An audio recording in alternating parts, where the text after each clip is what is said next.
اعوذ باللہ من الشیطان الرجیم بسم اللہ الرحمن الرحیم الحمد للہ رب العالمین الرحمن الرحیم مالک یوم الدین ایاک نعبد و ایاک نستعین اہدنا الصراط المستقیم صراط الذین انعمت علیہم غیر المغضوب علیہم ولا الضالین آمین۔ صدق اللہ العظیم۔ محترم حضرات، سامعین کرام، حاضرین مسجد، عزیزوں اور بزرگوں، یہ قرآن مقدس کی سورہ فاتحہ کی پاکیزہ، نورانی، مبارک، باعظمت، مطہر آیتیں ہیں۔ دعا کیجئے رب العزت والجلال ان مقدس آیات کی روشنی میں صحیح اور سچی بات عرض کرنے کی توفیق نصیب فرمائے اور ہم سب کو عمل کرنے کی توفیق عطا فرمائے۔ قرآن پاک کی یہ سورت 7 آیتوں پر مشتمل ہے، اسی لیے اس کا نام ہے 7 مثانی۔ اور قرآن پاک کی اس سورت میں پورے قرآن پاک کا عطر اور پورے قرآن پاک کا خلاصہ موجود ہے، اسی لیے اس کو قرآن عظیم اللہ تعالیٰ نے فرمایا ہے۔ یہ اللہ تعالیٰ کا کمال علم ہے کہ اس مالک نے پورے قرآن پاک کے خلاصے کو صرف 7 آیتوں میں بیان فرما دیا، اور یہ اللہ تعالیٰ کی مہربانی ہے اپنے بندوں پر کہ 7 آیتیں جب بندہ پڑھتا ہے تو وہ 7 آیتیں نہیں ہوتی، بلکہ حقیقت میں وہ پورے قرآن پاک کا خلاصہ اور نچوڑ ہوتا ہے۔ جس طرح پورے قرآن کی تعلیم سورہ فاتحہ میں اللہ تعالیٰ نے سمیٹ کے رکھ دی، اسی طرح پورے قرآن کی برکتیں اللہ تعالیٰ نے اس چھوٹی سی صورت میں محفوظ فرما دی۔ بندہ جب قرآن پاک کی صورت کو پڑھتا ہے تو اس کے ذہن میں قرآن پاک کے وہ سارے مضامین حاضر ہو جاتے ہیں جو اللہ نے قرآن پاک میں بیان فرمائے، اور جب سورہ فاتحہ کو پڑھ لیتا ہے تو وہ ساری برکتیں اسے حاصل ہو جاتی ہیں جو پورے قرآن پاک میں اللہ تعالیٰ نے رکھی ہیں۔ اللہ تبارک و تعالیٰ نے در حقیقت قرآن پاک کی صورت میں بندوں کو دعا کرنے کا سلیقہ سکھایا ہے، مانگنے کا طریقہ بتایا ہے، اور وہ طریقہ یہ بتایا کہ اللہ تعالیٰ سے درخواست کرنے سے پہلے اور اللہ تعالیٰ سے مانگنے سے پہلے اللہ تعالیٰ کی حمد و ثنا بیان کر لیا کرو، تاکہ تمہاری دعا کو شرف قبولیت عطا کیا جائے۔ اللہ کے رسول جناب محمد الرسول اللہ صلی اللہ علیہ وسلم نے ایک صحابی کو دیکھا، انہوں نے نماز پڑھی اور اس کے بعد دعا مانگی۔ جب وہ دعا مانگ چکے تو آپ نے فرمایا کہ تم نے جلدی کی، دعا مانگنے میں جلدی کی۔ یہ طریقہ نہیں ہے، طریقہ یہ ہے کہ پہلے اللہ تعالیٰ کی حمد بیان کرو، حمد و ثنا، اور پھر اس کے بعد نبی پاک صلی اللہ علیہ وسلم پر درود پڑھو اور پھر دعا مانگو۔ یہ ہے دعا کرنے کا طریقہ۔ ایسی دعا کی قبولیت کی زیادہ امید ہے، تو حق تعالی شانہ نے اپنے بندوں کو دعا کرنے کا طریقہ سکھایا اور کہا پہلے حمد بیان کرو، اللہ کی مدح و ثنا بیان کرو۔ پھر ظاہر ہے بندہ اللہ تعالیٰ کی حمد کر نہیں سکتا، عاجز بندہ ہے، اس لیے اللہ تعالیٰ نے کرم پہ کرم یہ فرمایا کہ اس کو کلمات حمد بھی سکھا دیے۔ یہ اللہ تعالیٰ کی بڑی نوازش ہے، بڑا کرم ہے، بڑی مہربانی ہے۔ ہم کو رونے کا سلیقہ بھی نہیں آتا تھا کس نے پیدا میرے اشکوں میں روانی کر دی۔ دعا مانگنے کا سلیقہ نہیں آتا تو کہا دعا مانگنے کا طریقہ یہ اللہ کی حمد بیان کرو۔ اللہ کی حمد بیان کرنے کا اوقات نہیں ہے، بساط نہیں ہے، تو اللہ تعالیٰ نے کلمات حمد بھی سکھا دیے کہ یہ کہہ لو۔ چنانچہ ان 7 آیتوں میں پہلی 3 آیتوں میں اللہ تعالیٰ کی حمد و ثنا کا مضمون ہے، اور آخر کی 3 آیتوں میں دعا کا مضمون ہے، اور درمیان کی جو آیت ہے اس میں اللہ تعالیٰ کی حمد و ثنا بھی ہے اور دعا کی درخواست بھی ہے۔ فرمایا الحمدللہ رب العالمین، تمام تعریفیں مخصوص ہیں اللہ کے لیے۔ کیوں مخصوص ہیں؟ آگے اس کی دلیل بیان فرمائی، رب العالمین وہ عالموں کا رب ہے، اس کے علاوہ کوئی عالموں کا رب نہیں، تو کوئی بھی تعریف کا مستحق بھی نہیں، اور جب تعریف کا مستحق نہیں ہے تو عبادت کا بھی مستحق نہیں۔ اللہ تعالیٰ نے اس ایک جملے میں بندے کو تعریف کرنے کا طریقہ بھی بتایا، اور ساتھ ساتھ اسلام کے بنیادی عقائد میں سے سب سے اہم اور پہلا رکن توحید کی بھی تعلیم دے دی کہ وہی تعریف کا مستحق ہے اور وہی عبادت کا بھی مستحق، یہی توحید ہے، اللہ کے علاوہ کوئی عبادت کے لائق نہیں۔ یہی مطلب ہے کلمہ لا الہ الا اللہ کا، اللہ کے علاوہ کوئی عبادت کے لائق نہیں۔ تو تعریف بھی ہو گئی، دلیل بھی آ گئی، اور ساتھ ساتھ عقیدہ توحید کی تعلیم دی۔ پھر فرمایا الرحمن الرحیم، وہ بڑا مہربان نہایت رحم کرنے والا ہے۔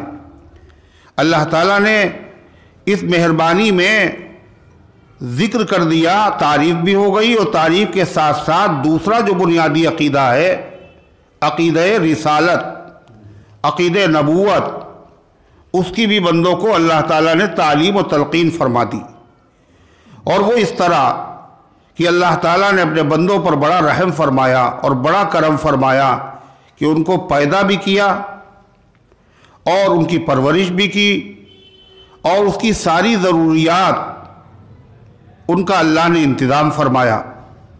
جن جن چیزوں کو بندوں کو ضرورت تھی، جن چیزوں کی ضرورت تھی دنیا میں، ان کا بھی انتظام فرمایا، اور جن چیزوں کی ضرورت بندوں کو ہوگی آخرت میں، اس کا بھی انتظام فرمایا۔ یعنی جسمانی نعمتوں کا بھی انتظام کیا اور روحانی نعمتوں کا بھی انتظام کیا۔ روحانی نعمتیں کیا ہیں؟ یہ دنیا کی زندگی تو 60 سال کی 70 سال کی ہے، ختم۔ اس کے بعد دائمی ابدی زندگی ہے۔ اس دائمی ابدی زندگی میں اگر تکلیف ہے تو یہی حقیقی تکلیف ہے، اور اگر دائمی ابدی زندگی میں آرام ہے تو یہی حقیقت میں اصلی آرام ہے۔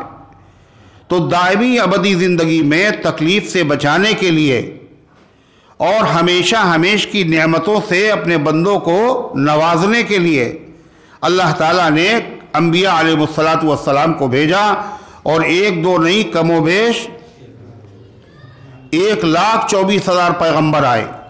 جس طرح دنیا کا جو آسمان ہے، اس آسمان پر ستارے جگمگاتے ہیں، ایسے ایک آسمان ہدایت ہے، اس پر یہ انبیاء علیہ السلام ستارے ہیں اس کے۔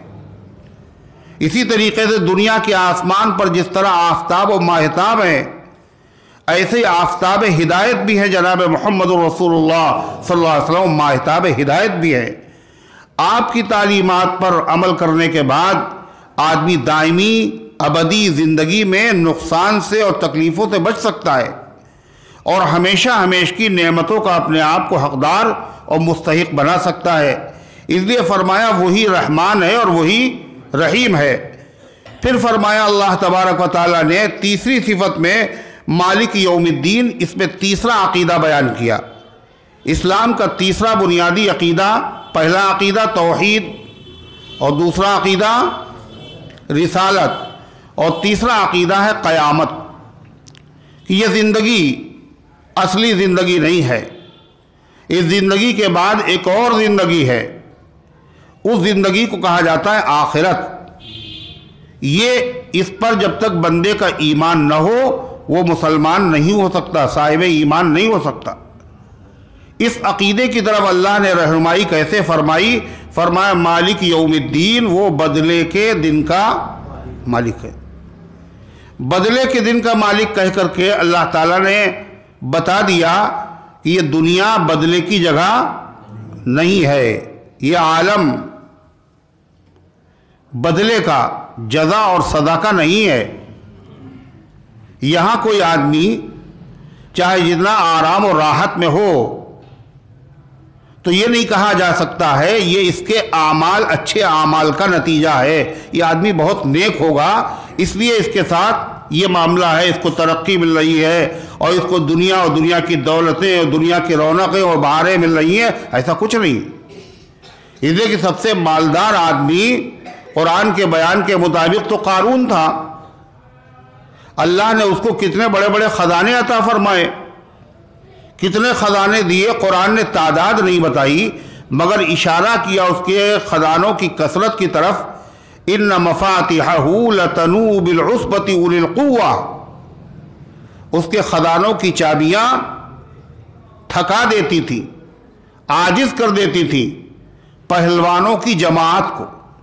ایک جماعت اس کو اٹھاتی تھی اور اٹھانے سے اس کے بوجھ کے نیچے دب جائے۔ جب چابیاں اتنی ہیں تو سوچئے خزانے کتنے ہوں گے، یہ اشارہ ہے۔ لیکن وہ کوئی اچھا آدمی تو نہیں تھا، اگر وہ اچھا آدمی ہوتا اس کی نیکیوں کے بدلے میں یہ دولت اسے نہیں ملی تھی، یہ اس کے اعمال حسنہ کا صلہ نہیں تھا۔ دنیا بدلے کی جگہ ہے ہی نہیں۔ اگر وہ نیک ہوتا تو اس کو زمین میں دھسایا نہ جاتا، میں خزانوں کو زمین میں دھسا دیا۔ قارون کو بھی اللہ نے حکومت دی، نمرود کو بھی اللہ نے سلطنت دی، اور اتنی بڑی سلطنت دی کہ پوری دنیا پہ حکومت، پوری دنیا پر حکومت اللہ نے کم بندوں کو دی ہے۔ صرف 3 بندوں کو اللہ نے پوری دنیا پہ حکومت دی، 4، اور 4 میں سے 2 ایمان والے ہیں اور 2 غیر ایمان والے۔ جو ایمان والے ہیں ان میں ایک ہے حضرت سلیمان علیہ السلام اور دوسرے حضرت ذوالقرنین، سکندر ذوالقرنین، جن کا تذکرہ ہے سورہ کہف میں۔ یسألونک عن ذی القرنین، وہ آپ سے پوچھتے ہیں ذوالقرنین کے بارے میں، جنہوں نے دنیا کے آخر تک کا سفر کیا جہاں سے سورج نکلتا ہے، اور اسی طرح مغرب کی طرف جب انہوں نے سفر کیا تو کہاں جہاں سورج ڈوبتا ہے، اور شمال کی طرف بھی سفر کیا اور جنوب کی طرف بھی انہوں نے سفر کیا، پوری دنیا پہ حکومت۔ سلیمان علیہ السلام اور حضرت ذوالقرنین کو، اور 2 غیر ایمان والے شخص ہیں جن کو پوری دنیا پہ اللہ نے حکومت عطا فرمائی۔ ایک ہے نمرود، کون؟ نمرود، اور دوسرے ہیں بخت نصر۔ بخت نصر، یہ 2 بادشاہ ایسے ہیں جو ظالم تھے، کافر تھے، اکفر تھے، خدائی کا دعویٰ کیا نمرود نے۔ ابراہیم علیہ السلام نے اس سے مباحثہ کیا تو پوری دنیا پہ اس کی حکومت، اور ایک لنگڑے مچھر نے ناک میں گھس کر کے اس کی خردماغی اور حماقت کو دور کر دیا۔ تو معلوم یہ ہوا کہ یہ دنیا بدلے کی جگہ ہے نہیں، یہ جزا اور سزا کی جگہ نہیں ہے۔ اس کو جو پوری دنیا کی اللہ نے حکومت دی اس لیے نہیں کہ اس کے اعمال اچھے تھے، اس کا عقیدہ اچھا تھا اور وہ بڑا نیک تھا۔ اگر وہ نیک ہوتا تو وہ برباد کیوں ہوتا؟ اگر فرعون نیک ہوتا تو دریائے نیل میں ڈبویا کیوں جاتا؟ 70,000 بچوں کا قتل عام کیا تھا اس نے، 1 2 نہیں 70,000، اور انبیاء کی اولاد کو اس نے ذلیل کیا تھا۔ بچوں کو ذبح اور لڑکیوں سے خدمت بیگار لی جاتی تھی۔ موسیٰ علیہ السلام کا دشمن اور خدائی کا دعویٰ کرنے والا، مگر اللہ نے اس کو اتنی بڑی حکومت دی، اتنی بڑی سلطنت دی، 400 سال تک اس نے حکومت کی۔ تو معلوم یہ ہوا یہ بدلے کے دن ہے ہی نہیں، یہ بدلے کی جگہ ہے نہیں، نیکیوں کا بدلہ تھوڑی اسے ملا، یہ کوئی انعام نہیں تھا۔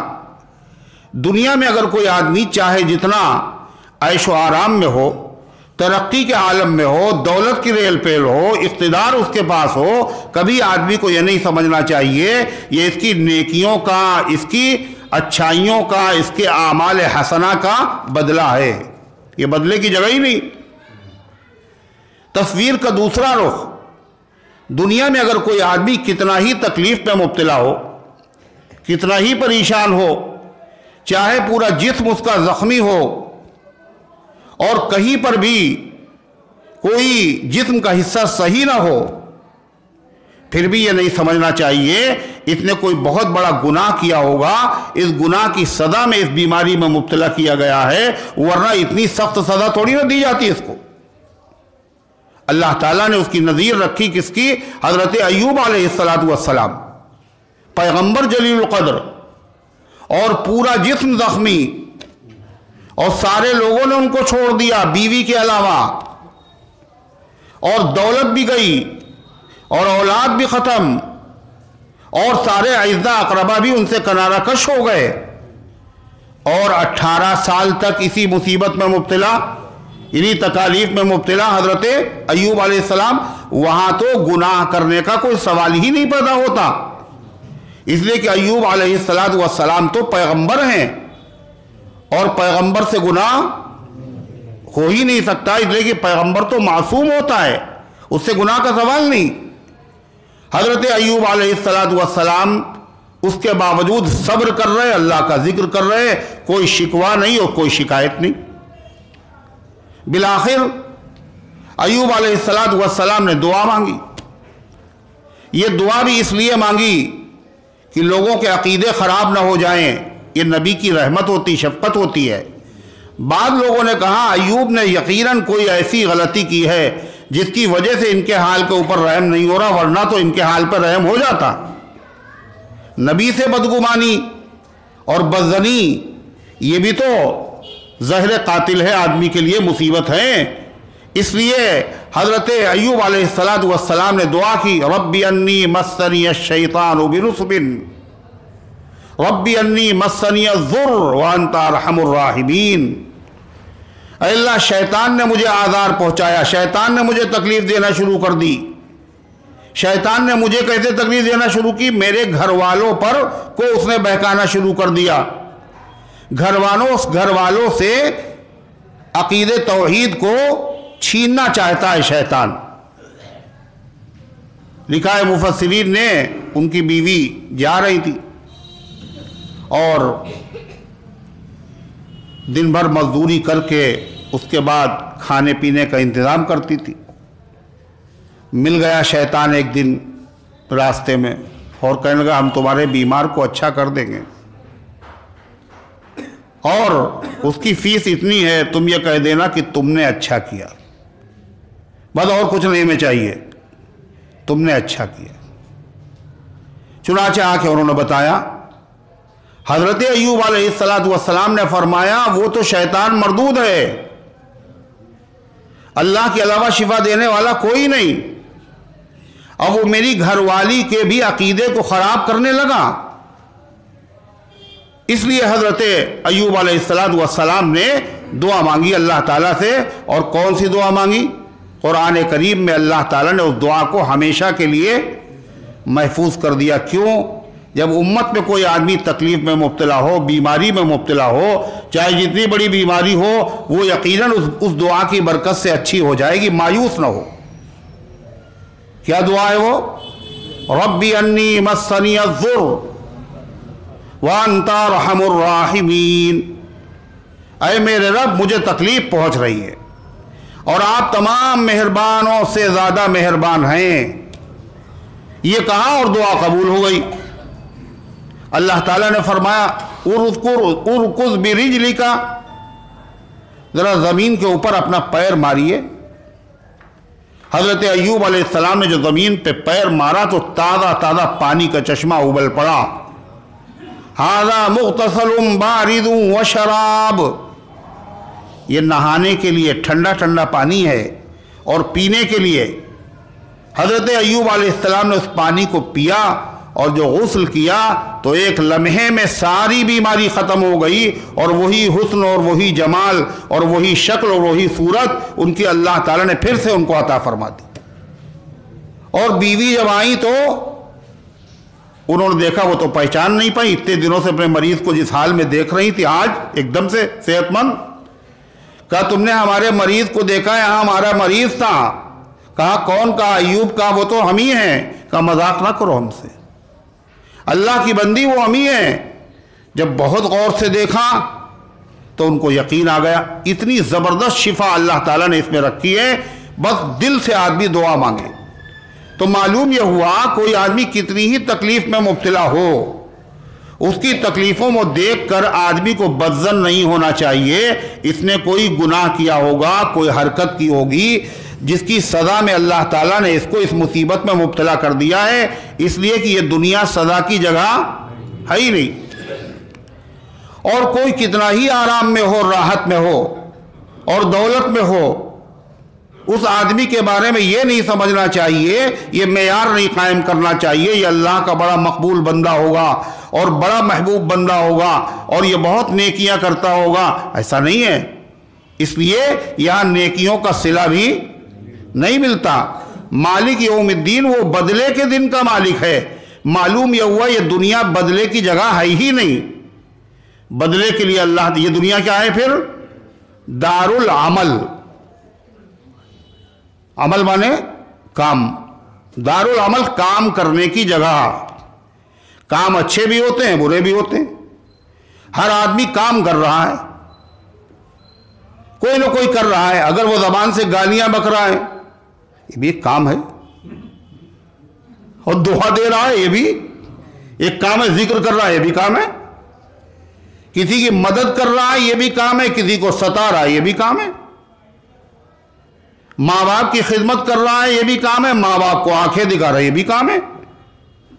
اچھا بھی ہے اور برا بھی ہے۔ جو آدمی جیسا کام کر رہا ہے، یہ دنیا تو دار العمل ہے، ایک ورکشاپ ہے، ایک کام کرنے کی جگہ ہے۔ یہاں تنخواہ نہیں ملتی، یا کام کرایا جاتا تنخواہ کے لیے دوسرا آفس ہے اور دوسری دنیا ہے اور دوسرا عالم ہے، اس کا نام ہے یوم الدین، یوم الحساب، یوم الفصل، یوم الجزا۔ یہ دنیا کیا ہے؟ دار الامتحان ہے۔ دار الامتحان کا مطلب امتحان کی جگہ، امتحان کا گھر۔ یہاں اللہ تعالیٰ امتحان لیتا ہے بندوں کا، اور امتحان دو طریقے سے ہوتا ہے۔ نعمتیں دے کے بھی امتحان ہوتا ہے اور پریشانیاں دے کے بھی امتحان ہوتا ہے۔ کسی کو دے کے اللہ آزماتا ہے اور کسی سے لے کے اللہ آزماتا ہے۔ کسی کو تکلیف میں مبتلا کر کے آزماتا ہے اور کسی کو نعمتیں دے کے آزماتا ہے۔ نعمتیں دے کے آزمانا کیسا ہے؟ دیکھیں یہ ہمارا شکر کرتا ہے یا نہیں کرتا، اور تکلیف و مصیبتوں میں مبتلا کر کے اللہ امتحان لیتا ہے، دیکھیں صبر کرتا ہے یا نہیں کرتا۔ اسی لیے حدیث میں فرمایا گیا کوئی مومن آدمی بدنصیب نہیں ہوتا۔ لوگ کہتے ہیں ہم بڑے بدقسمت ہیں، ہم بڑے بدنصیب ہیں، تو کوئی مومن بدنصیب ہوتا ہی نہیں ہے، بدقسمت۔ جس کو اللہ نے سب سے بڑی دولت دی ہو ہے، سب سے بڑی دولت کیا ہے؟ ایمان دیا ہے۔ جب تک ایک باقی رہے گا تو دنیا باقی ہے، اور ایک ایمان والا نہیں تو دنیا کی کوئی ضرورت نہیں ہے۔ اگر ایک بھی ہے تو سورج ایسے ہی چمکے گا اور ستارے بھی نکلیں گے اور دنیا کا نظام رہے گا۔ اتنی قیمتی دولت جس کو اللہ نے عطا فرمائی ہو اور وہ کہے کہ ہم بدنصیب ہیں، بدقسمت ہیں، تو ایسے آدمی کو کیا کہنا چاہیے؟ یہ شکر گزار ہے یا ناشکرا ہے؟ ان الانسان لربہ لکنود، بے شک انسان اپنے رب کا بڑا ناشکرا ہے۔ حضور پاک صلی اللہ علیہ وسلم نے فرمایا کوئی مومن بدنصیب نہیں ہوتا، دو ہی حالتیں ہیں، یا تو آرام میں ہوگا یا تکلیف میں ہوگا، یا صحت مند ہوگا یا پھر کیا؟ ارے بتاؤ تو، یا پھر ہاں بیمار ہوگا، کہو تو، یا صحت مند ہوگا یا پھر بیمار ہوگا، یا دولت مند ہوگا یا پھر فقیر ہوگا۔ تو ان تمام حالتوں میں کیا ہے؟ اگر وہ نعمت ہے، صحت ہے، دولت ہے، قوت ہے تو کیا ہے؟ وہ شکر کرتا ہے تو اس کا صلہ جنت، اور اگر وہ تکلیف میں مبتلا ہے، بیماریوں میں مبتلا ہے، صبر کرتا ہے تو اس کا صلہ بھی جنت ہے۔ اور کہ دونوں ہاتھ میں مومن کے لڈو ہوتے ہیں، محروم کسی طریقے سے نہیں۔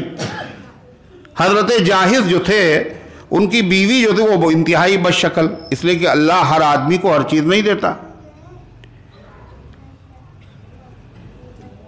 انتہائی بد شکل، اور بیوی انتہائی خوبصورت۔ تو بیوی سے کہتے تھے جنتی تم بھی اور جنتی ہم بھی، مگر راستے الگ الگ ہیں۔ کیا راستہ ہے؟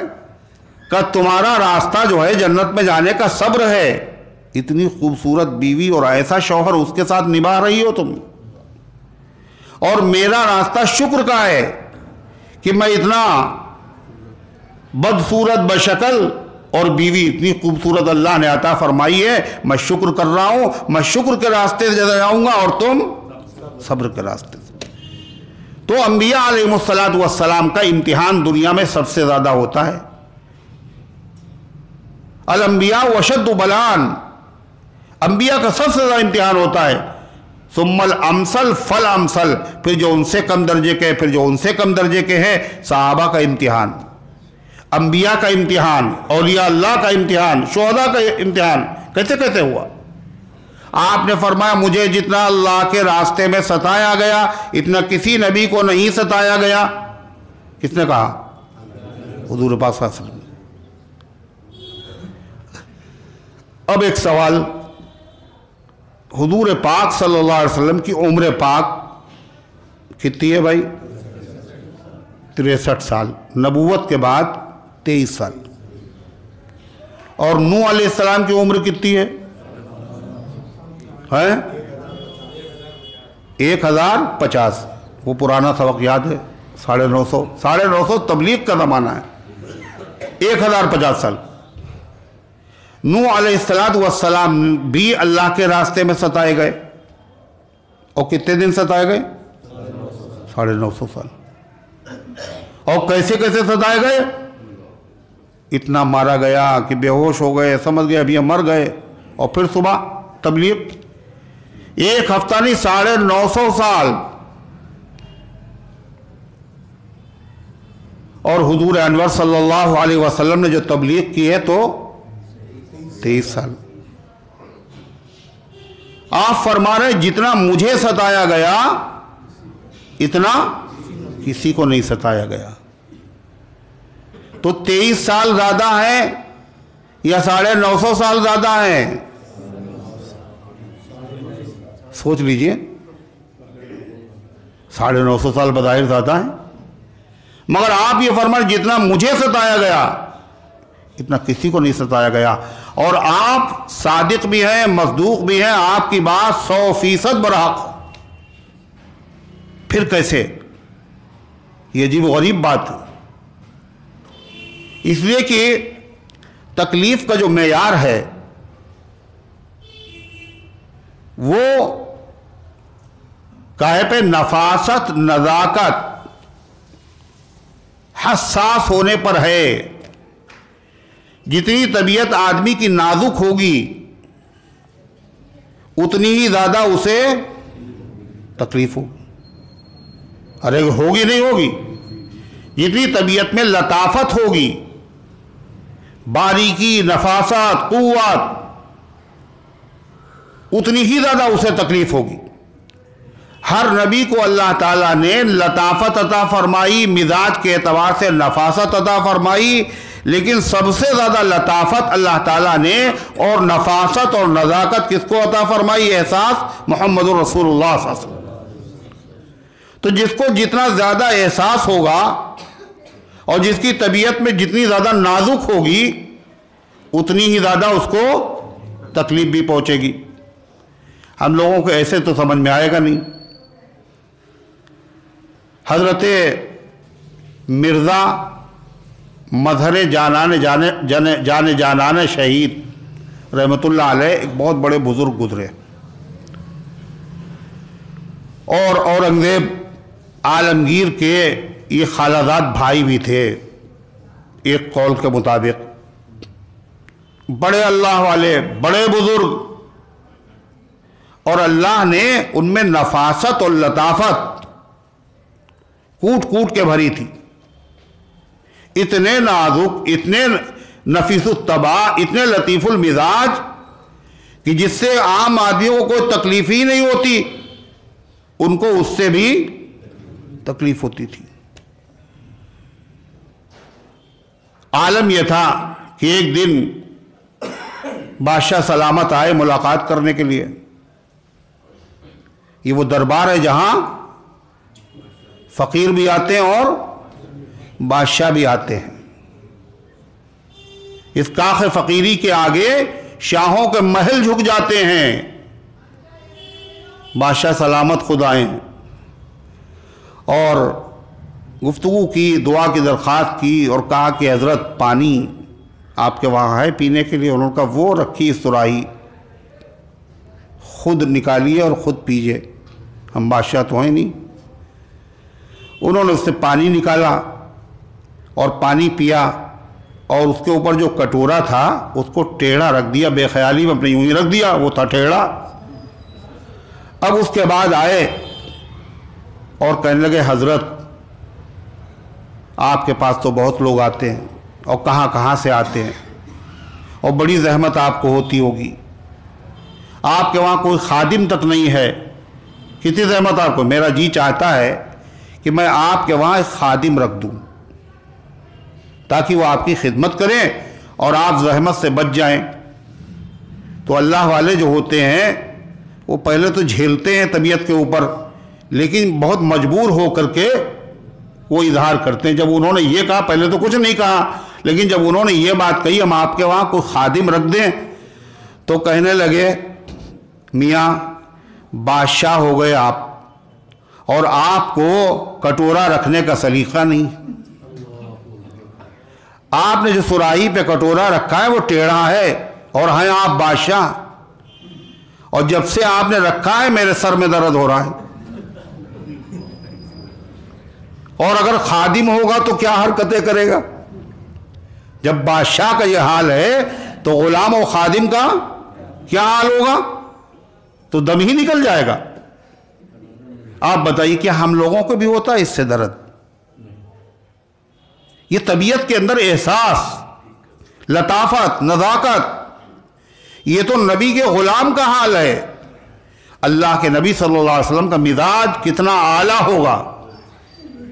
ایک روز کسی نے پوچھا حضرت کیا بات ہے، آنکھیں بڑی سرخ ہیں؟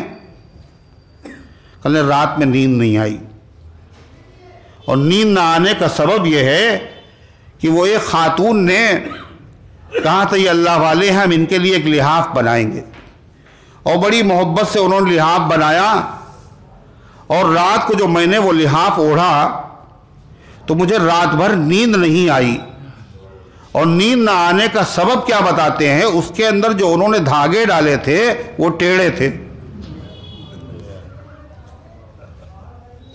جو دھاگے اس میں پڑے ہوئے تھے وہ ٹیڑھے تھے، اس کی وجہ سے رات بھر نیند نہیں آئی۔ یہ ہے نفاست مزاج کی۔ آپ اندازہ لگائیں ہم لوگوں تو بے حس ہیں ان کے سامنے، احساسی نہیں۔ جتنا اللہ کا ذکر آدمی کرتا ہے اتنا ہی دل اس کا نفیس اور نازک ہو جاتا ہے۔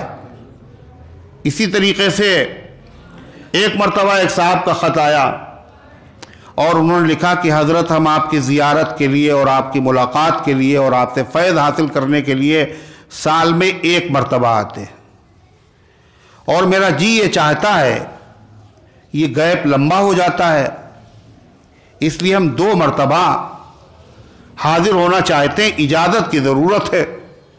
نہ معلوم کب سے ہر درد برداشت کر رہے ہوں گے، کبھی نہیں کہا، کبھی نہیں منع کیا۔ یہ اللہ والے ہوتے ہیں، اپنے اوپر جھیلتے رہتے ہیں، لیکن جب پیمانہ لبریز ہوتا ہے تب اظہار کرتے ہیں۔ تو حضرت جب خط پڑھا حضرت نے تو حضرت نے جواب میں لکھا کہ آپ سال میں ایک ہی مرتبہ آیا کیجئے، 2 مرتبہ نہ آئیے آپ، اس لیے کہ میرے لیے اتنی برداشت کے قابل نہیں کہ 2 مرتبہ آپ ہمارے وہاں آئیں۔ کیوں صاحب؟ کہ اس لیے کہ جب آپ آتے ہیں تو آپ کھانا بہت کھاتے ہیں، آپ کھانا بہت کھاتے ہیں، اور آپ کو زیادہ کھانا کھاتے دیکھ کر مجھے قبض ہو جاتا ہے۔ کیا ہو جاتا ہے؟ قبض ہو جاتا ہے، اور پھر مجھے رفع حاجت کے لیے تکلیف ہوتی ہے، مجھے جلاب لینا پڑتا ہے۔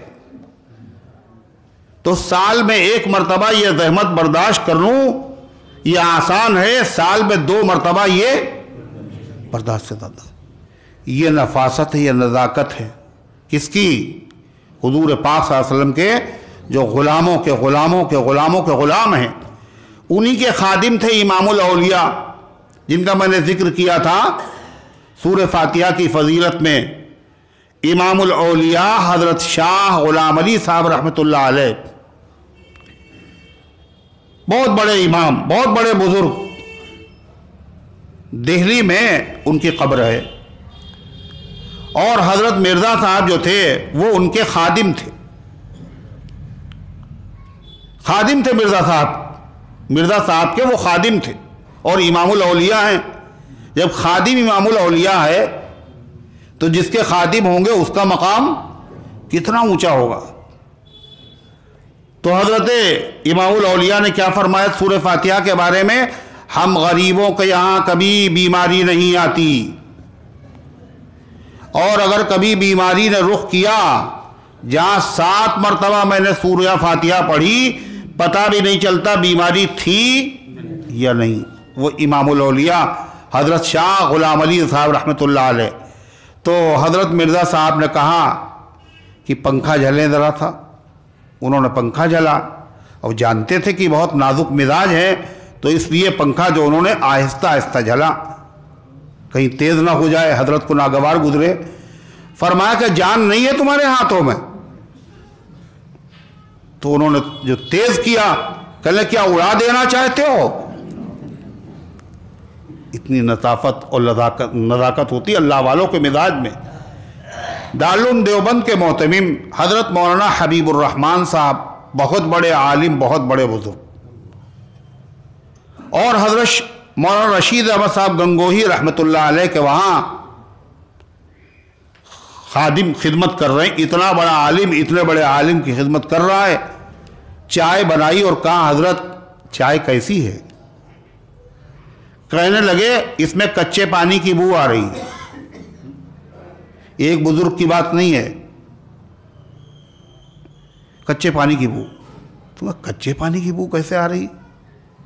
ہم لوگوں کو تو پتہ ہی نہیں چلے گا کچھ۔ تو انہوں نے کہا لگتا ہے دودھ والے نے دودھ میں پانی ملا دیا ہے۔ گھر پہ جا کے پوچھا بھائی کہاں سے دودھ آیا تھا؟ حضرت فرمایا کچے پانی کی بو آ رہی۔ تو اس کے بعد کہا نہیں، وہیں جہاں سے آتا وہیں سے آیا۔ دوسرے روز پھر بنائی چائے اور بڑا اہتمام کیا، کہا حضرت کیسی ہے؟ کہے کچے پانی کی بو آ رہی۔ پریشان، یہ کچے پانی کی بو کہاں سے آ رہی ہے؟ تیسرے دن پہلے پیالیوں کو گرم پانی سے دھویا، اور دھونے کے بعد اس پانی کو ختم کیا، اور پھر چائے اس کے اندر ڈالی، پھر لے کر کے آئے۔ حضرت کیسی تھی؟ کہے آج کچے پانی کی بو نہیں تھی۔ یعنی پانی سے جو پیالی کو دھویا گیا اس کے اندر تھوڑا سا بھی اگر پانی ہے کا اثر ہے تو اس کی بو ان کو محسوس ہو رہی۔ اتنے لطیف المزاج ہوتے ہیں۔ یہ کون ہے؟ اللہ کے پیغمبر کے غلاموں کے غلاموں کے غلاموں کے غلام۔ تو سوچئے اللہ کے پیغمبر صلی اللہ علیہ وسلم کے مزاج میں کتنی لطافت ہوگی، اور کتنی نفاست ہوگی، اور کتنا اعلیٰ درجے کا آپ کا مزاج ہوگا۔ اور جتنا مزاج میں نفاست ہوتی ہے اتنی ہی زیادہ تکلیف دہ چیزوں سے تکلیف زیادہ ہوتی ہے۔ احساس بڑھا دیتا ہے، ہر درد کی شدت محسوس کرو گے تو کسک اور بڑھے گی، تو اللہ کے رسول صلی اللہ علیہ وسلم فرماتے ہیں مجھے اللہ کے راستے میں اتنا ستایا گیا ہے اتنا کسی کو نہیں ستایا گیا۔ اس کا مطلب کیا ہے؟ ستانے کا زمانہ نہیں ہے، بلکہ تکلیف کی جو شدت مجھے محسوس ہوئی ہے اتنی تکلیف کی شدت کسی نے بھی محسوس نہیں کی۔ تو یہ انبیاء علیہ السلام تکلیفوں میں مبتلا ہوتے ہیں، تو اس کا مطلب یہ ہوا انہوں نے گناہ کیے ہوں گے جبھی تکلیف میں۔ ایسا نہیں ہے، دنیا میں کسی کو تکلیف میں دیکھ کر یہ فیصلہ نہیں کیا جا سکتا کہ یہ آدمی گنہگار ہے، یہ اس کی سزا ہے۔ یہ دنیا سزا کی جگہ ہے ہی نہیں۔ انبیاء علیہ السلام کی جو تکلیفیں آتی ہیں یہ آزمائش ہے، امتحان ہے، اور امتحان کے نتیجے میں ان کے درجات اللہ اور بلند کر دیتا ہے۔ جیسے پتھر کو تراشا جاتا ہے تو کیا ہوتا ہے؟ تاج محل بن جاتا ہے، اور دانے کو خاک میں ملایا جاتا ہے تو گل و گلزار بن جاتا ہے۔ اسی طریقے سے انبیاء اور اولیاء اللہ جو ہوتے ہیں یہ تکالیف اور مصائب سے گزارے جاتے ہیں، لیکن عجیب بات ہے ان کی تکلیفوں کو دیکھ کر ہم لوگوں کو ہوتی ہے تکلیف، ارے حضرت اتنے بیمار ہیں، حضرت کے وہاں اتنی تکلیف ہے۔ ایسے حالات سے گزرتے ہیں اولیاء اللہ اور انبیاء علیہ السلام، لیکن ان کا دل بے چین کبھی نہیں ہوتا۔ ہم بے چین ہو جاتے ہیں مگر ان کا دل بے چین کبھی نہیں ہوتا۔ اتنی تکلیفیں ہیں مگر پھر بھی مسکرا رہے ہیں، الحمدللہ۔ چہرے پہ کہیں ظاہر نہیں ہو رہا ہے اتنی تکلیفوں کے بعد آدمی اس طرح، یہ کیا چیز ہے؟ ان کا دل مطمئن، اور تکلیف جو ہوتی ہے وہ باہر رہتی ہے، ان کے دل کے اندر داخل نہیں ہوتی۔ جیسے واٹر پروف گھڑیاں، کیا ہے؟ پانی اندر نہیں، باہر پانی ہے مگر اندر نہیں۔ تکلیفیں اور مصیبتیں اور اذیتیں چاروں طرف ہیں، مگر اللہ والوں کے دل جو ہوتے ہیں وہ غم پروف ہوتے ہیں، بے چینی پروف ہوتے ہیں، ان کے اندر بے چینی داخل نہیں ہوتی۔ کیوں نہیں ہوتی داخل؟ اس لیے کہ ان کو اللہ سے محبت اور محبوب کی طرف سے جب کوئی تکلیف آتی ہے تو اس کے تکلیف میں تکلیف نہیں ہوتی بلکہ مزہ اور لذت ہوتی ہے۔ تو دنیا کا واقعہ وہ لیلا اور مجنوں کا کہ وہ بھیک مانگنے کے لیے لوگ آئے تو لیلا نے کیا کیا؟ سب کو دے دی بھیک، مگر مجنوں صاحب جب سامنے آئے ان کا پیالہ لیا اور توڑ کے اس کو پٹک دیا زمین پہ، اور وہ صاحب بے اختیار ہو کر کے ناچنے لگے۔ ان کا پیالہ ٹوٹا اور ناچ رہے ہو۔ کہلے تمہیں کیا پتا؟ یہ قبول کر لیا انہوں نے، مجھے اس لائق سمجھا ہے۔ تو وہی چیز ہے، اللہ تعالیٰ والوں کے ساتھ اللہ کا معاملہ ہی عجیب و غریب ہوتا ہے، ان کے دل بے چین نہیں ہوتے۔ تو غرضے کی معلوم یہ ہوا مالک یوم الدین وہ بدلے کے دن کا مالک ہے، یعنی دنیا بدلے کی جگہ نہیں ہے، نہ یہاں گناہوں کی سزا ملتی ہے اور نہ یہاں نیکیوں کی جزا ملتی ہے۔ اس سے سکون بھی ہوتا ہے کہ صاحب اتنی سب کچھ عبادت کرنے کے بعد بھی ہم پریشان ہیں، دیکھیں نوکری بھی نہیں لگ رہی ہے، اور صاحب کاروبار بھی ہمارا چوپٹ ہو رہا ہے، اور وابین بھی، اور صلاۃ التسبیح بھی، اور تلاوت بھی، اور ذکر بھی، اور صدقہ بھی، اور پھر بھی پریشان۔ اے اللہ کے بندے، ہم نے تمہیں بدلہ کب دیا نمازوں کا؟ تمہیں یہ بدلے کی جگہ کہاں ہے؟ اور آدمی تکلیف میں مبتلا یوں بھی ہوتا ہے، اتنے مظالم، اللہ اکبر، اتنے سنگ دل ہیں، اور اس کے بعد بھی کوئی پکڑ نہیں ان کی ہو رہی۔ تو اللہ کیا کہہ رہا؟ مالک وہ بدلے کے دن کا مالک ہے، یا جرائم کی مظالم کی سزا بھی نہیں دی جاتی ہے، اس کے لیے سزا کے لیے دوسرا دن ہے اور جزا کے لیے دوسرا دن ہے۔ وہ مالک یوم الدین ہے، بدلے کے دن کا مالک ہے، یہ بدلے کی جگہ ہے نہیں۔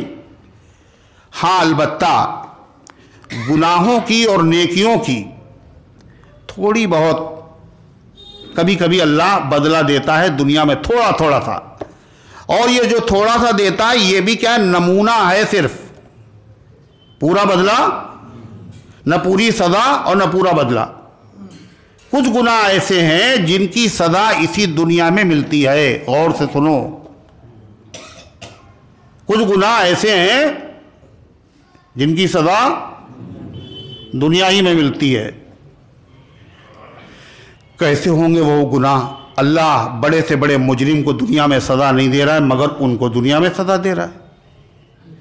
یہ بھی اللہ کے نبی کا احسان ہے کہ آپ نے بتا دیا تاکہ ہم لوگ ان گناہوں میں مبتلا نہ ہوں. فرمایا ان میں سے ایک گناہ ہے ماں باپ کی نافرمانی، ماں باپ کو تکلیف پہنچانا. اس کی پوری سزا تو وہیں ملے گی. کہاں؟ آخرت میں. مگر اس دنیا میں بھی اس کی سزا اللہ کچھ نہ کچھ دیتا ہے.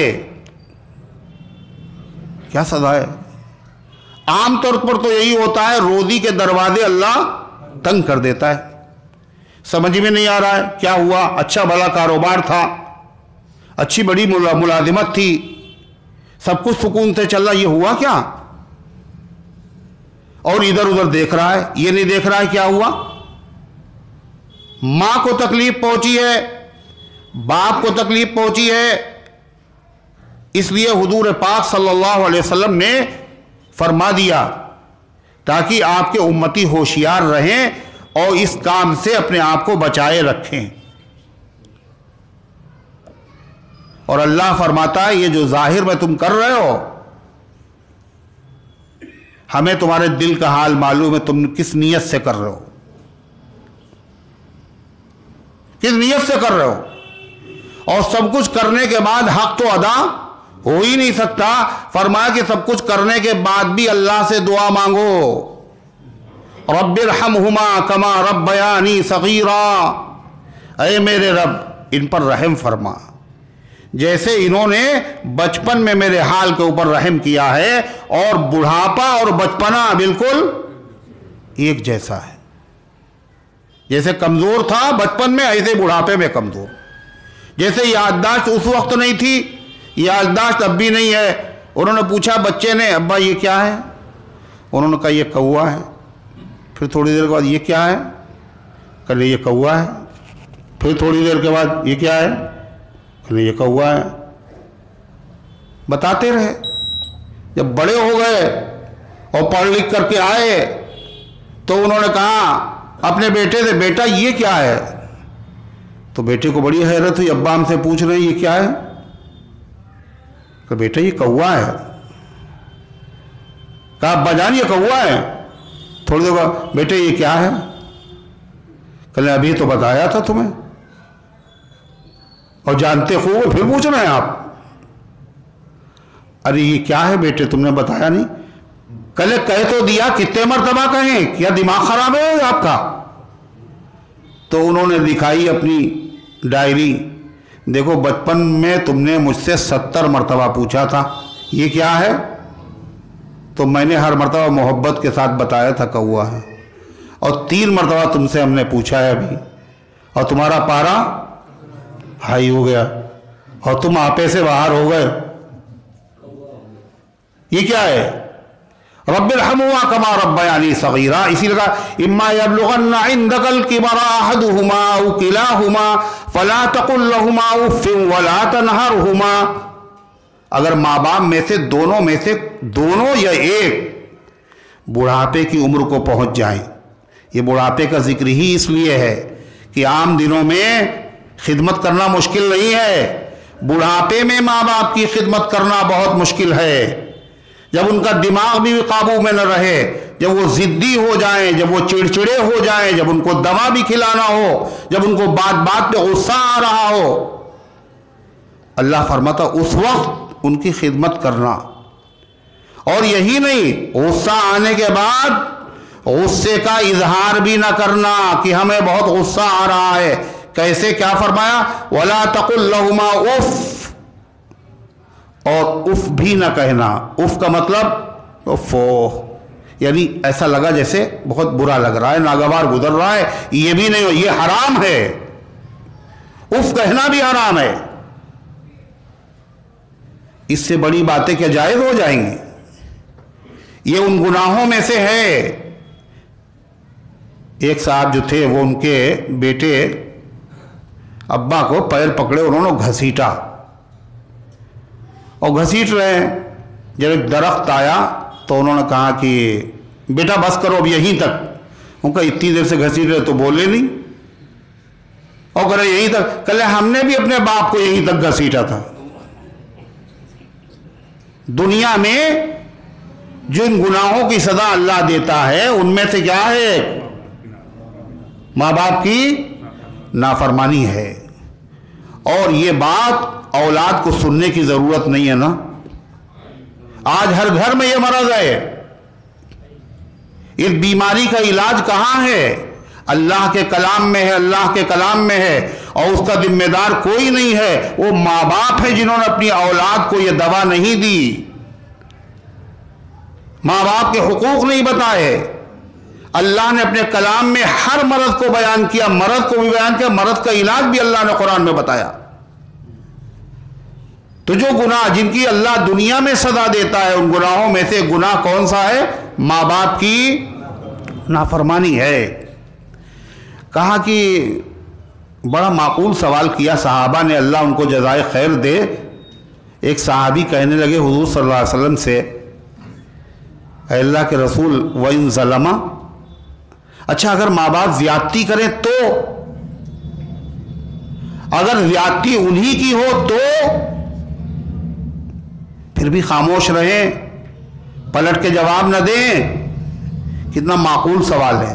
ہم سب کے دل کی ترجمانی ہے، چلو بھائی ٹھیک ہم غلط کر رہے ہیں، نہیں، اگر ماں باپ ہی غلط کریں اور دباؤ ڈالیں اور زور دیں اور ظلم کریں تب بھی ہم خاموش رہیں، اف نہ کہیں جب بھی۔ آپ نے کیا فرمایا سنیے، آپ نے فرمایا وَإِن ظَلَمَا وَإِن ظَلَمَا وَإِن ظَلَمَا، اگرچہ وہ ظلم کریں، اگرچہ وہ ظلم کریں، اگرچہ وہ ظلم کریں، مگر تم کو اف کہنے کی اجازت نہیں ہے۔ پھر یہ جو ظلم انہوں نے کیا تو کہ یہ تو کیا ہے؟ مالک یوم الدین، وہ بدلے کا دن کا مالک ہے۔ وہاں ماں باپ نے زیادتی کی ہوگی تو ان کو اس کا بدلہ ملے گا، اولاد کا قصور ہوگا تو اس کو اس کا صلہ ملے گا۔ لیکن دنیا میں نماز روزہ اور ساری چیزیں اپنی جگہ کے اوپر، مگر یہ اپنی جگہ کے اوپر ہے، اللہ کی لاٹھی میں آواز ہے نہیں۔ اللہ تعالی ہم سب کی حفاظت فرمائے، ہم سب کو حوصلہ عطا فرمائے، ہمت عطا فرمائے، توفیق عطا فرمائے کہ ماں باپ اگر ہیں، بڑے خوش نصیب ہیں وہ لوگ جن کے ماں باپ ہیں، ان کو دیکھ کر کے حج مقبول کا ثواب حاصل کریں، مقبول عمرے کا ثواب حاصل کریں۔ اور ایک نہیں، صحابی نے پوچھا حضور اگر 70 مرتبہ دیکھیں، آپ نے کہا 70 حج مقبول کا ثواب ملے گا۔ کیسے؟ ماں باپ کو محبت کے ساتھ دیکھنے سے۔ ہم لوگ تو یوں ہی پڑھ لیتے مگر عمل نہیں کرتے، ہم لوگ عمل کرنے والے بھی دنیا میں ہیں۔ حضرت شیخ الاسلام مولانا محمد تقی عثمانی موجود ہیں ابھی، ان کے والد تھے حضرت مفتی شفیع صاحب رحمۃ اللہ علیہ، اور پورا گھرانہ عالموں کا، سارے بیٹے عالم، بڑے بڑے صلاحیت والے لوگ۔ تو فرماتے ہیں کہ میں نے ایک حج کیا اور اللہ نے توفیق دی، ایک مرتبہ حج کیا اور جی چاہتا تھا پھر حج کرنے جائیں، مگر وسائل ہمارے پاس تھے نہیں اور طبیعت بہت چاہتی تھی۔ میرے والد بیمار ہو گئے، تو فرماتے ہیں میں نے ان کی تیمارداری کے لیے جس کمرے میں میں رہتا تھا اس کو چھوڑ دیا، اور جہاں والد کا کمرہ تھا وہاں میں منتقل ہو گیا، کس وقت یہ مجھے آواز دیں میں ان کی خدمت کروں، وہاں پہ میں آ گیا۔ حالانکہ خدمت کرنے والے اور بھی لوگ بھی تھے۔ فرماتے کہ اسی دوران ایک صاحب نے کہا کہ حج بدل آپ کریں گے، اور حج کرنے کو تو جانا ہی جی چاہ ہی رہا تھا، مگر وسائل تھے نہیں، اللہ نے انتظام کر دیا۔ ایک صاحب کہنے حج بدل کو جائیں گے آپ، ہم کر دیں انتظام، آپ حج بدل کرائیے ہماری طرف سے۔ تو کل میں نے اپنے والد کو آ کے بتایا، ان کا بڑی اچھی بات ہے۔ کہا اس کے بعد ایک زمانہ گزر گیا، میرے والد نے پوچھا تم تو حج بدل کی بات کر رہے تھے، حج بدل کی بات کر رہے تو تم گئے نہیں؟ تو فرمایا کہ میں نے کہا حضرت میرا حج تو یہی ہے، میرا حج تو، میں حج بدل کرنے کعبے جاؤں گا؟ ارے آپ کی خدمت کرنا ہی میرا حج ہے۔ اللہ کے رسول صلی اللہ علیہ وسلم کا فرمان ہے، محبت کے ساتھ اگر دیکھ لیا تو کیا ہوگا؟ حج مقبول کا ثواب ملے گا۔ میرا حج تو یہی ہے۔ یہ عالم بھی ہیں اور عامل بھی ہیں، علم پر عمل بھی کیا۔ تو حضرت کیا فرماتے ہیں؟ اللہ تبارک و تعالیٰ تم کو اپنے گھر کی بار بار زیارت کرائے اور بار بار زیارت کرائے۔ فرماتے نتیجہ کیا ہوا؟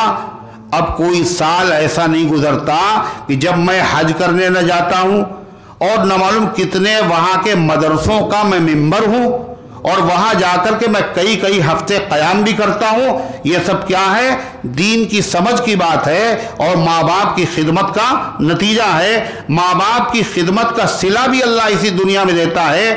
ہر دعا سے تیز دعا جو لگتی ہے وہ کیا ہے؟ وہ ماں باپ کی دعا ہے۔ لوگ تلاش کر رہے ہیں کوئی بزرگ مل جائے تو دعا کرائیں، ہے نا؟ کوئی بزرگ میں بڑے پیر ملے تو دعا کرائیں۔ کہا بڑے پیر تمہارے گھر پہ ہیں، یہ ماں ہے، یہ باپ ہیں، اگر یہ دل سے دعا دے دیں گے تو تمہارا مقام کہاں سے کہاں پہنچ جائے گا۔ اور ان کی بد دعا سے بچنا، ان کی آہ سے بچنا۔ فرمایا اللہ تبارک و تعالی جن لوگوں کی بد دعا خالی نہیں جاتی ان میں سے باپ کی بد دعا ہے۔ کس کی؟ ماں کی بد دعا نہیں۔ کس کی بد دعا؟ باپ کی۔ باپ کی بد دعا کیوں؟ اس لیے کہ بڑا تحمل ہوتا ہے باپ کے مزاج میں، بڑی برداشت ہوتی ہے، اور مائیں تو لان تان کرتی رہتی ہیں، تھوڑی تھوڑی بات پہ ناراض ہو جاتی ہیں اور پتہ نہیں کیا کیا کہتی ہیں، اس سے اچھا تم پیدا نہ ہوئے ہوتے ہو، مجھے شکل نہ دکھاتے ہو، اور مر گئے ہوتے، اور پتہ نہیں کیا کیا کہا کرتی۔ لیکن باپ بہت برداشت کرتا ہے۔ اس کے بعد جب اس کا دل زخمی ہو جاتا ہے، چھلنی ہو جاتا ہے، تب اس کے منہ سے آہ نکلتی ہے، اور جب اس کے منہ سے آہ نکلتی ہے تو پھر وہ خالی نہیں جاتی۔ جن کے ماں باپ زندہ ہیں ان کی قدر کرو، اور جن کے نہیں زندہ ہیں کا اس کا علاج کیا ہے؟ کا ان کو وہ چیز ہدیے میں بھیجو جس کی ان کو بڑی سخت ضرورت ہے۔ وہ کیا؟ گھڑی ہے نا، یا موبائل، کیا ہے وہ؟ ایصال ثواب، ثواب پہنچاؤ ان کو۔ ثواب خالی قل اللہ پڑھ کے نہیں، کچھ پیسے خرچ کر کے بھی کبھی ماں باپ کو ثواب پہنچایا کرو۔ اس لیے پڑھنے کا ثواب الگ ہے اور صدقہ کرنے کا ثواب الگ ہے۔ اور صدقہ کرنے کا ثواب ایسا ہے، قرآن میں اللہ تعالیٰ فرماتا ہے کہ بندہ کہے گا لولا اخرتنی الی اجل قریب فاصدق، اے اللہ ہمیں آپ نے تھوڑے دن اور کیوں نہیں زندہ رہنے دیا، اس لیے کہ میں نماز پڑھ لیتا۔ یہ نہیں کہے گا فاصدق، میں صدقہ کر، میں کچھ صدقہ کر لیتا۔ معلوم ہے صدقے میں بڑا پاور ہے۔ اس لیے ماں باپ کے لیے جن سے محبت ہے ان کے نام سے صدقہ کیا جائے۔ اب صدقہ کیا کیا جائے؟ کنڈے کی ٹکیا بنا دی جائے، یہ صدقہ نہیں ہے۔ صدقے میں کیا کیا جائے؟ پھر اللہ نام کا بکرا کیا جائے۔ لوگ یہی سمجھتے ہیں سب سے بڑا صدقہ کیا ہے؟ بولو، اللہ نام کا بکرا۔ اللہ نام کے بکرے تو سبھی ہوتے ہیں، اگر اللہ کا نام لے کے بکرے کو ذبح نہ کیا جائے تو پھر وہ تو حرام ہی ہے۔ قربانی ہو، عقیقہ ہو یا صدقہ ہو، کوئی بھی ہو، اللہ کا نام تو لیے جاتا ہے۔ اللہ نام کے بکرے کا مطلب کیا ہوتا ہے پتہ ہے؟ منت کا بکرا۔ منت کے بکرے کا مطلب اگر میرے بیٹے کو شفا ہو گئی، اگر میرے بیٹا امتحان میں پاس ہو گیا، اگر ہمارا مریض اچھا ہو گیا تو ہم صدقہ کریں گے، ایک بکرا قربان کریں گے، یہ اللہ نام کا بکرا ہوا۔ منت مانتے ہیں لوگ، اور یہ اللہ نام کا جو بکرا مانتے ہیں لوگ، یہ خلاف سنت ہے۔ کیا یہ؟ بولو، اللہ کو پسند نہیں ہے یہ چیز۔ جب پسند نہیں یہی تم مانو گے تو کیا ہوگا؟ فائدہ ہوگا۔ کھٹ سے اللہ نام کا بکرا، کھٹ سے اللہ نام کا بکرا۔ اس لیے کہ لوگوں کا تصور یہ ہے کہ اگر اللہ نام کا بکرا کریں گے تو کیا ہوگا؟ بکرے کی جان چلی جائے گی اور ہمارے مریض کی جان بچ جائے گی۔ جان کا صدقہ جان، اپنی طرف سے طے کر لیا جان کا صدقہ جان، یعنی اللہ کو جان کی ضرورت ہے، معاذ اللہ ثم معاذ اللہ، تو ہمارا مریض جو ہے اس کی جان اللہ چھوڑ دے گا اور اس کی جگہ پر بکرے کی جان لے لے گا۔ توبہ توبہ ہے، استغفر اللہ استغفر اللہ۔ اللہ کو کسی چیز کی ضرورت ہے، اور بعض ظالم تو یہ کرتے ہیں کہ صدقے کے بکرے کو مریض کے چارپائی کے پائے میں باندھ دیتے ہیں، اور وہ رات بھر چیختا ہے چلاتا ہے، مریض پہلے ہی بیچارہ پریشان ہے، اس کی چیخ و پکار سے اور زیادہ پریشان ہو گیا، اور وہ سمجھ رہے ہیں ہم بہت نیک کام کر رہے ہیں اور اچھا کام کر رہے ہیں، اور بعض لوگ اس کی چارپائی کا چاروں طرف چکر دیتے ہیں، اور بعض کہتے ہیں بکرا تو نہیں، چلو گوشت ہے، یہی جو نظر اتاریں گے، اور چار طرف انہوں نے اس کی طرف کیا، اس کے بعد چیل کو کھلا دیا، گوشت چاہیے۔ یہ کیا ہے؟ یہ گناہ ہے، گناہ یہ سوچنا کہ جان کا صدقہ جان، کسی حدیث میں ذکر نہیں ہے۔ دیکھو قربانی جو ہے صرف قربانی افضل ہے اور عقیقہ، قربانی کے زمانے میں قربانی، اور اس کے بعد جو افضل ہے قربانی کون سی؟ عقیقے کی۔ اس کے علاوہ اسلام میں کسی اور صدقے کی قربانی کی کوئی اہمیت نہیں، کوئی اہمیت نہیں، ایک عقیقہ اور ایک قربانی، باقی کیا ہے؟ صدقہ ہے، صدقہ کرو، صدقے سے بیماریوں کا علاج کرو، اور زکوٰۃ سے اپنے مالوں کی حفاظت کرو۔ حدیث میں صدقہ آیا، ہاں صدقے میں بڑا پاور ہے۔ صدقے سے کیا ہوتا ہے؟ بیماریاں اچھی ہوتی ہیں، اور جیسی بیماری ہو ویسا صدقہ ہو۔ پتہ چلا ویسے تو کر رہے تھے اللہ نام کا بکرا، اور اب کیا چلا کہ صدقہ کر دیے، تو بکرا تو ملتا 10,000 کا، اور صدقہ کر رہے ہیں 500 روپے۔ اللہ کو نہیں پتا ہے؟ جیسا مرض ویسا صدقہ۔ ایک حاجی صاحب ہیں، حاجی یونس صاحب، حبیب پور شیخ پور میں رہتے ہیں، اللہ والے آدمی ہیں، جماعت تبلیغ سے بھی وابستہ ہیں، بڑے پرانے آدمی، اور درس قرآن میں بڑی پابندی کے ساتھ حاضر ہوتے ہیں۔ تو دل کا آپریشن، لکھنؤ کے ڈاکٹروں نے تو دے دیا جواب، یہاں آپ کا علاج نہیں ہو سکتا، دہلی کے سب سے بڑے ہاسپٹل میں گئے، اور وہاں بھی جو سب سے بڑے بڑے ڈاکٹر تھے انہوں نے بھی کہا بڑا نازک مسئلہ ہے۔ کل میں نے وہیں صدقے کی نیت کی، اور آج سے 10-12 سال اور پہلے کا میں نے نیت کی کہ 1 لاکھ روپیہ اے اللہ تیرے راستے میں کسی نیک کام میں لگاؤں گا۔ کہا ڈاکٹر حیرت زدہ تھے، یہ آپریشن کیسے کامیاب ہو گیا؟ اس کی چاند نہیں تھی، اس کی امیدیں نہیں تھی۔ یہ کیا چیز تھی؟ صدقے کی برکت تھی۔ یہ بھی اللہ نام کا بکرا نہیں، صدقہ اللہ کو پسند ہے، اور صدقے میں آپ کپڑا بھی دے سکتے ہیں، کھانا بھی غریب کو کھلا سکتے ہیں۔ کہتے ہیں فقیر مل نہیں رہے آج کل، اور آج کل فقیر جو ہیں وہ زمانہ لد گیا جب لوگوں کو کھانے کی ضرورت ہوتی تھی اور لوگ بھوک کی وجہ سے مر جایا کرتے تھے۔ آج کل بھوک کی وجہ سے کوئی نہیں مرتا، جو کھانا آپ اسے دیتے ہیں وہ پھینک دیتے ہیں اسے۔ ان سب کو کیا چاہیے؟ پیسہ۔ سب سے زیادہ ثواب قائم ہے پیسے کے صدقہ کرنے میں ہے۔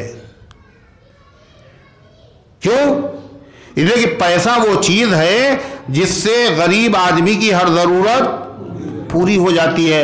اس کو ضرورت ہے، پتہ چلا اس کو دوا کی ضرورت ہے، اور آپ نے اللہ نام کا بکرا ذبح کیا اور گوشت اس کے گھر پہ پہنچا دیا۔ اس کو غریب کی ضرورت کائے کی تھی؟ دوا کی، فیس کی ضرورت، راشن کی ضرورت، کپڑوں کی ضرورت، چپل کی ضرورت، اور آپ اس کو گوشت کھلا رہے ہیں۔ تو سب سے بہتر کیا؟ اور یہ بھی کب ہے؟ اگر خدا نخواستہ وہ زمانہ آ جائے، ایسے حالات پیدا ہو جائیں کہ جب پیسہ تو ہے مگر گیہوں نہیں مل رہا، آٹا نہیں مل رہا، پیسہ ہے بھرا ہوا، اس زمانے میں پیسے کا صدقہ کرنا افضل نہیں ہے بلکہ آٹے کا صدقہ کرنا افضل ہوگا۔ کیوں؟ اس سے غریب کی ضرورت پوری ہوگی۔ یہ دین ہے، یہ شریعت ہے، اسی کا نام دین کی سمجھ ہے۔ اسی لیے فرمایا جس کو دین کی سمجھ مل گئی اللہ نے اس کو بہت بڑی نعمت دے دی۔ دیندار ہونا اور ہے اور دین کی سمجھ والا ہونا اور ہے۔ اللہ ہم سب کو دین کی سمجھ عطا فرمائے۔ تو کیا فرمایا؟ مالک یوم الدین، وہ بدلے کے دن کا مالک ہے، سزا کے دن کا مالک ہے۔ نہ نمازوں کا ہمیں یہاں بدلہ ملتا ہے، نہ تلاوت کا بدلہ ملتا ہے، نہ حج کا بدلہ ملتا ہے، اور نہ جرائم کرنے والوں کو سزا ان کے جرائم کی ملتی ہے۔ اور کیوں؟ ان کو پتہ بھی نہیں، وہ سمجھ رہے سزا یہاں نہیں ملی تو پھر سزا اب آگے ہے ہی نہیں۔ قرآن اسی مرض کا علاج کر رہا ہے۔ کیا؟ مالک یوم الدین، بیوی کو مہر تم نے یہاں نہیں دیا تو کیا مطلب؟ یہاں نہیں دیا تو ختم مہر؟ جو بدلے کا دن ہے وہاں دینا پڑے گا۔ بہن کو باپ کی جائیداد میں جو حق تھا وہ حصہ آپ نے نہیں دیا، نماز بھی پڑھتے رہے، روزے بھی رکھتے رہے، صدقہ بھی کرتے رہے اور نیک بھی کہلاتے رہے، مگر صدقہ جو بہن کا حصہ تھا وہ نہیں دیا۔ تو یہاں نہیں دیا تو کیا مطلب؟ مر گیا اس کا حصہ۔ مالک یوم الدین، وہ بدلے کے دن کا مالک ہے۔ یہاں نہیں دیا، ایک دن تو تمہیں دینا ہی پڑے گا، وہ بدلے کے دن کا مالک ہے۔ اگر آدمی کو پتہ چل جائے کہ یہاں نہیں دیا وہاں دینا پڑے گا تو وہ آدمی گناہ سے بچے گا، حق مارنے سے بچے گا۔ آج بہت سارے لوگ ایسے ہیں جو نمازی ہیں اور حق مارے بیٹھے ہوئے، ارے ہے یا نہیں؟ تسبیح پڑھ رہے ہیں۔ بہن نے کیا سوچا؟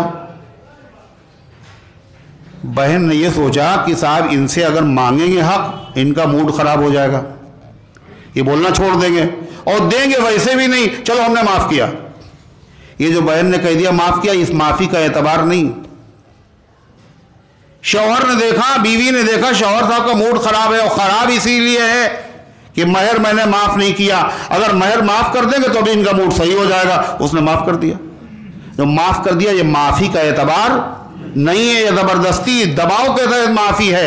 اگر آدمی جو نماز پڑھ رہا ہے، نمازی، اگر اس نے واقعی نماز میں پڑھا ہوتا مالک یوم الدین، وہ بدلے کے دن کا مالک ہے، یہاں اگر ہم نے نہیں دیا کسی کا حق، وہاں ہمیں حق دینا پڑے گا، تو وہ نمازی آدمی پھر کسی کا حق مار نہیں سکتا، اور اگر حق اس کے ذمے ہے تو بغیر ادا کیے ہوئے اسے چین نہیں آئے گا۔ مگر ہم لوگ نماز بھی پڑھ رہے ہیں اور یہ احساس بھی نہیں ہو رہا ہے۔ یہ احساس کس کو تھا؟ اللہ کے پیغمبر کے صحابہ کو۔ حضور پاک صلی اللہ علیہ وسلم نے یہ احساس ان کے اندر پیدا کیا تھا۔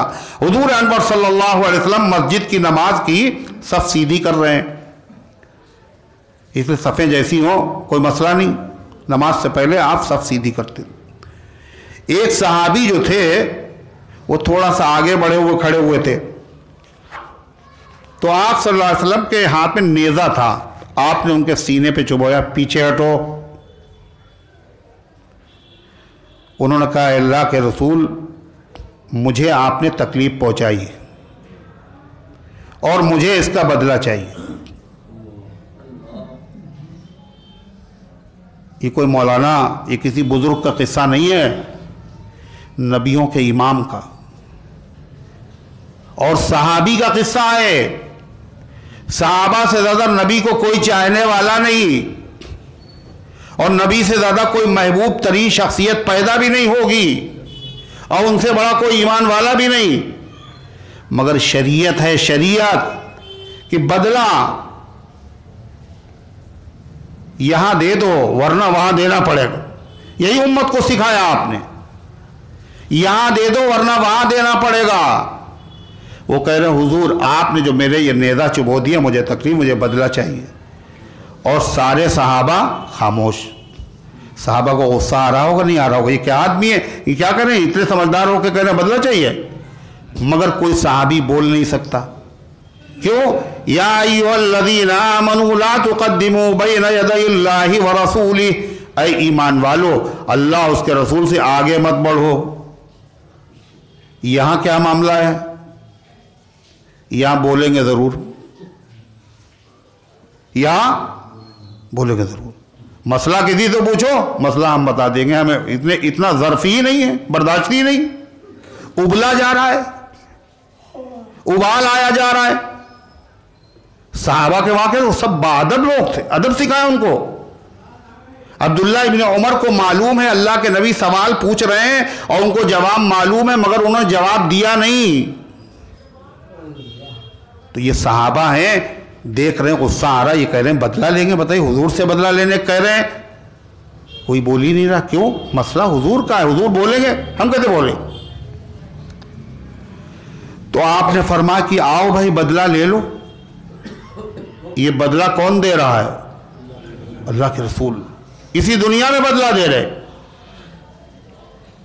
تم میرے شاگرد ہو, تم میرے مرید ہو, تم میرے صحابی ہو, تم بدلہ لے رہے ہو. ارے معاف کر دو. نہیں, لے لو بدلہ. اب وہ کیا کہتے ہیں, اے اللہ کے رسول, جب آپ نے میرے جسم کے اوپر یہ نیزہ چبویا تھا تو میرے جسم پر کرتا نہیں تھا, اور آپ کے مبارک جسم پر کرتا ہے. کیا مطلب وہ بغیر کرتے کے نماز پڑھتے تھے کیا؟ جیسے آج کل لوگ بغیر ٹوپی کے نماز پڑھتے ہیں. بغیر ٹوپی کے نماز پڑھتے ہیں. کیوں پڑھتے ہیں بغیر ٹوپی کے نماز؟ کچھ تو اس لیے پڑھتے ہیں کہ بال خراب ہو جائیں گے. بالوں کا عشق ہے اللہ کے گھر میں بھی. یہ بڑا خطرناک عشق ہے بالوں کا. دوسرے لوگ کیوں نہیں پڑھتے ہیں, کیوں نہیں ٹوپی پہنتے ہیں؟ اس لیے کوئی ہمیں ٹوکے, میاں ٹوپی نہیں رکھی تھے, تو ہم اسے بتائیں میاں بغیر ٹوپی کے بھی نماز ہو جاتی ہے. صرف اسی لیے, جان بوجھ کے. کوئی پوچھے کہ یہ کیا ہے, غیر پھرتا ہے لیے خط, جیسے کوئی پوچھے کہ یہ کیا ہے تو چھپائے نہ بنے. اسی انتظار میں کوئی پوچھے کہ میاں آپ ننگے سر نماز, کہلے بغیر ٹوپی کے بھی نماز ہو جاتی ہے. یہ ہم اس سے کہیں, دلیلیں دیں اور اس کے بعد بحث کریں اس سے. ارے ہو جاتی ہے بغیر کرتے کے بھی. اس کا جواب کیا ہے؟ بغیر کرتے کی بھی ہو جائے گی نماز, بغیر بنیان کے بھی ہو جائے گی نماز. خالی سطر چھپا ہوا ہو ناف سے لے کے گھٹنے تک تو نماز ہو جائے گی. جو ٹوپی اتار کے آتے ان کو چاہیے کرتا بھی اتار کے آیا کریں, کہ نماز تو اس کے بغیر بھی ہو جائے گی. اللہ کے پیغمبر کے صحابہ, وہ زمانہ ایسی قلت کا تھا, ایسی تنگ دستی کا تھا, نہ ان کے پاس پہننے کے لیے کپڑے تھے, نہ ان کے پاس کھانے کے لیے کھانا تھا. گیہوں نہیں تھے صحابہ کے گھر پہ, جو اور گیہوں کا آٹا رکھتے تھے وہ, مگر کہا کہ کوئی مہمان آ جائے گا تو اس کو گیہوں کھلا دے گا. یہ معیشت تھی ان کی, کپڑے بھی ان کے پاس نہیں پہننے کے لیے. یہ صحابہ کا حال تھا. وہ صحابی جو کعب ابن مالک تھے, جب ان کی توبہ قبول ہو گئی اور جو صاحب خوشخبری سنانے کے لیے گئے کہ آپ کی توبہ قبول ہو گئی, تو انہوں نے کہا تم نے خوشخبری سنائی ہے اور تمہیں خوشخبری سنانے والے کو کچھ دینا چاہیے, ہم تمہیں دیتے ہیں. کیا دیتے ہیں؟ جو کرتا پہنے ہوئے تھے وہی کرتا دے دیا. پہنا ہوا کرتا آج کوئی لے گا؟ وہ زمانہ عجیب تھا, کپڑوں کی بڑی قلت تھی, اور انہوں نے بھی کیا کہ جو کرتا پہنے ہو تو وہی دے دیا. اب بغیر کرتے کے حضور کے پاس کیسے جائے؟ پڑوسی سے کرتا مانگا, پھر نبی کی خدمت میں گئے. تو غرض ہے کہ وہ صحابی جو نماز پڑھ رہے تھے ان کے پاس کرتا نہیں تھا. انہوں نے کہا, اے اللہ کے رسول, جس وقت آپ نے نیزہ میرے چبویا میرے جسم پر کرتا تو تھا نہیں, اور آپ کے مبارک جسم پر کرتا ہے. اگر ہم نیزہ چپوئیں گے تو بدلہ تو ہوگا, مگر پورا بدلہ نہیں ہوگا. اس رحمت تمام پہ قربان جائیے, قربان جانے والوں پہ قربان جائیے. اللہ کے رسول صلی اللہ علیہ وسلم نے اپنا مبارک کرتا اتار دیا اور کہا بدلہ لے لو. پیش کر دیا حضور نے بدلے کے لیے اپنے آپ کو. پھر کیا ہوا؟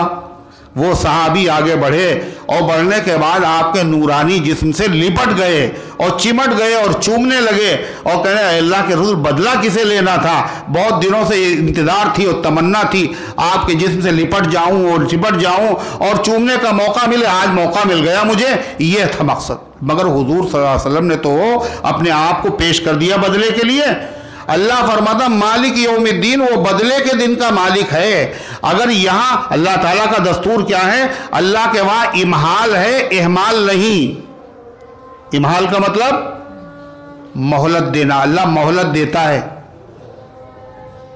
لیکن اہمال کے معنی چھوڑ دینا، اللہ مجرم کو چھوڑے گا نہیں، مہلت دیتا ہے۔ اللہ کی سنت ہے، فرعون کو اللہ نے مہلت دی، نمرود کو مہلت دی، قارون کو مہلت دی، مکے کے مشرکین کو مہلت دی، آج بھی اللہ ظالموں کو مہلت دے رہا ہے، لیکن اللہ کسی ظالم کو چھوڑے گا نہیں۔ خدا نے یہ دی ان کو کہہ کر کے ڈھیل، وَأُمْلِي لَهُمْ إِنَّ كَيْدِي مَتِينٌ، میں تمہیں مہلت دے رہا ہوں، میری تدبیر بڑی پکی ہے۔ اور آدمی غلط فہمی میں مبتلا، وہ سمجھے میرا کچھ تو ہو نہیں رہا، ہم جتنے ظلم کریں، جتنے لوگوں کو مار دیں اور جتنے پاپ ڈھائیں، کوئی مسئلہ نہیں ہے، کوئی پوچھنے والا نہیں، میرے سر کے اوپر کوئی حاکم نہیں۔ یہ عقیدہ جب نہیں ہوتا مرنے کے بعد زندگی کا حساب کتاب کا، تو آدمی درندہ بن جاتا ہے، آدمی جانور بن جاتا ہے، اور ایسے کام کرتا ہے تو جانور بھی نہیں کرتا۔ یہ عقیدہ اس سے حفاظت کرتا ہے۔ اللہ مہلت دیتا ہے لیکن اللہ تعالیٰ چھوڑتا نہیں ہے۔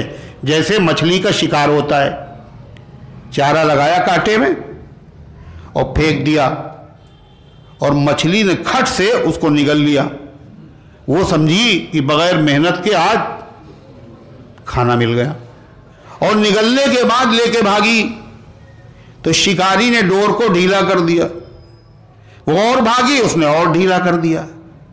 مچھلی سمجھ رہی ہے ہمیں لقمہ تر ملا، اور صیاد مطمئن ہے کہ کانٹا نگل گئی۔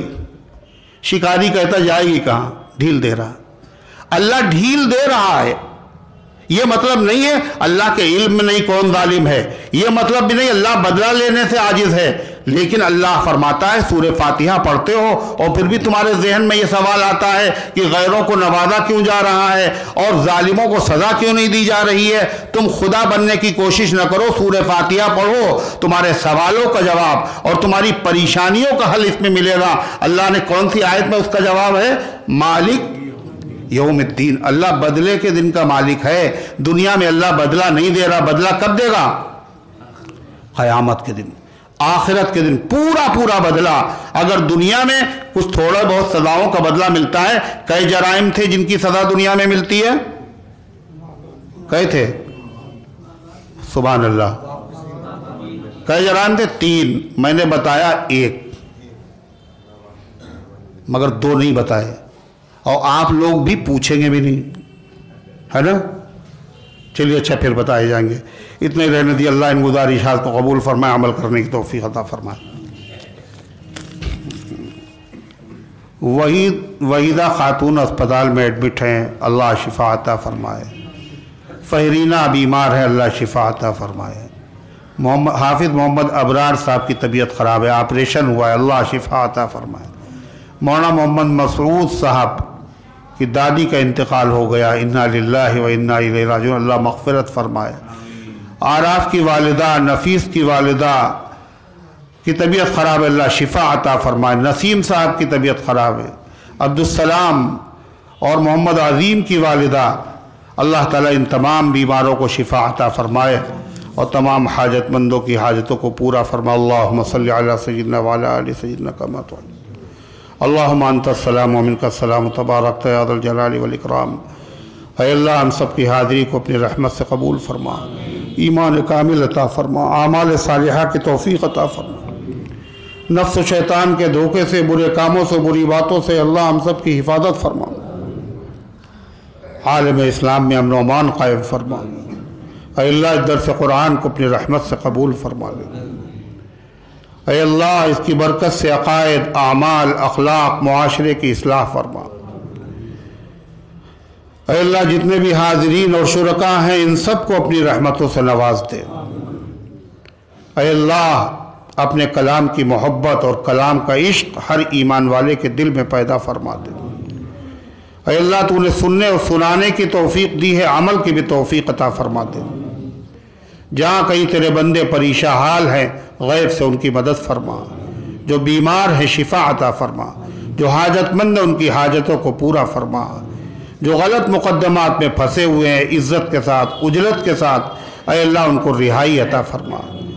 اے اللہ جنہوں نے دعاؤں کے لیے کہا ہے، ان کا ہم پر حق ہے، یہ وہ امید رکھتے ہیں، ان سب کے نیک مقاصد میں کامیابی نصیب فرما۔ جو دنیا سے جا چکے ان سب کی مغفرت فرما۔ اے اللہ ہم سب کو اسلام پر زندہ رکھ، ایمان پر موت دے، ایمان والوں کے ساتھ حشر فرما، آمین یا رب العالمین۔ وصلی اللہ علی النبی الکریم برحمتک یا ارحم الراحمین۔